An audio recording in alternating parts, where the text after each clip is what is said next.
সুদানের দারফুর অঞ্চলের রাজধানী এল ফাশের শহরের নিয়ন্ত্রণ নিয়েছে আধা সামরিক বাহিনীর র্যাপিড সাপোর্ট ফোর্স বা আরএসএফ।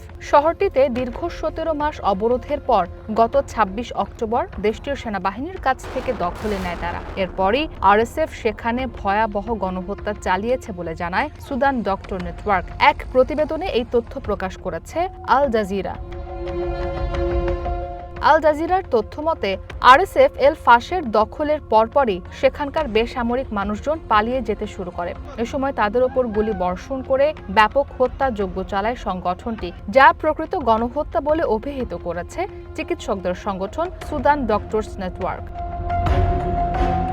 সংস্থাটি জানায়, দখলের ৩ দিনের মধ্যে কমপক্ষে ১৫০০ নিরপরাধ মানুষকে হত্যা করেছে আরএসএফ। তবে সুদান সরকারের দাবি, রবিবার থেকে বুধবার পর্যন্ত এল ফাশেরে ২০০০ মানুষকে হত্যা করেছে সংগঠনটি। ইয়েলের হিউম্যানিটারিয়ান রিসার্চ ল্যাবের স্যাটেলাইট চিত্রে হত্যাযজ্ঞের প্রমাণ পাওয়া গেছে। সংগৃহীত ছবিতে দেখা যায় এল ফাশেরের মাটিতে মানুষের মতো দেখতে বস্তু পড়ে আছে এবং মাটিতে লাল রঙের দাগ দেখা গেছে, যা সেখানকার সাধারণ মানুষের বলে ধারণা করা হচ্ছে।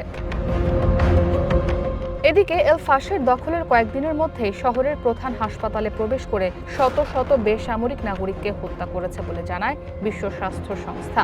সংস্থা প্রধান তেদ্রোস আধনম গেব্রিয়াসুস বলেন, হাসপাতালে হামলা চালিয়ে ৪৬০ জনকে হত্যা করেছে আরএসএফ। এই ঘটনায় গভীর শোক প্রকাশ করেন তিনি। এর আগে সুদান ডক্টরস নেটওয়ার্ক জানায়, শহরের চিকিৎসা কেন্দ্রগুলো মানব কসাইখানায় পরিণত হয়েছে। স্থানীয় সময় মঙ্গলবার শহরের সৌদি হাসপাতালে আরএসএফ সদস্যরা যাকে পেয়েছে তাকেই হত্যা করেছে। এছাড়া ৪ জন ডাক্তার, ১ জন ফার্মাসিস্ট ও ১ জন নার্সকে অপহরণ করেছে সংগঠনটি। তাদের মুক্তির জন্য $১.৫ লাখ বেশি মুক্তিপণ দাবি করেছে আরএসএফ।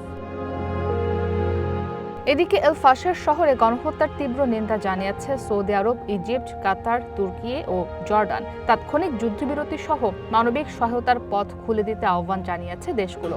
বিশ্লেষকদের মতে, এল ফাশের দখলের মাধ্যমে প্রায় পুরো দারফুরের নিয়ন্ত্রণ নিয়েছে আরএসএফ, যা সুদানকে আরও বিভক্তির দিকে ঠেলে দিতে পারে। আরএসএফ ও সুদানের সেনাবাহিনীর মধ্যে চলমান গৃহযুদ্ধ শুরু হয় ২০২৩ সালে।